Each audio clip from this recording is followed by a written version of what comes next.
நம்ம பெற்றவங்கள நம்ம எப்படி பார்த்துக்கணுங்கிறது நமக்கு தெரிய மாட்டேங்குது. அவங்க இருக்கக்குள்ள அவங்களோட அருமை நமக்கு தெரியாது. ஆனால் அவங்க இல்லாதப்ப தான் அவங்களோட அருமை நமக்கு புரிகிறது. கோடி ரூபாய் கொட்டி கொடுத்தாலும் தத்து எடுத்த தாயை கூட மீறி நம்ம பெற்றவங்க கிடைக்க மாட்டாங்க.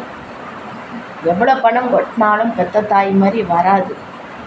அதனால் அவங்களிடம் முடிஞ்ச அளவுக்கு சாப்பிட்டீங்களா, பிடிச்சிங்களா, எப்படி இருக்க அப்படின்னு கேட்டு பழகுங்க. இல்லாதவங்களுக்கு தான் தெரியும் அதோட அருமை, இருக்கிறவங்களுக்கு புரியாது. ஒரு பொருளை தொலைச்சவட்டுக்கு தான் நமக்கு தெரியும் அதோட அருமை என்னான்னு. உங்களை கையெடுத்து கும்பிட்டுதான். ஆனால் முடிஞ்ச அளவுக்கு பெற்றோர்களை சந்தோஷமாக வச்சுருங்க.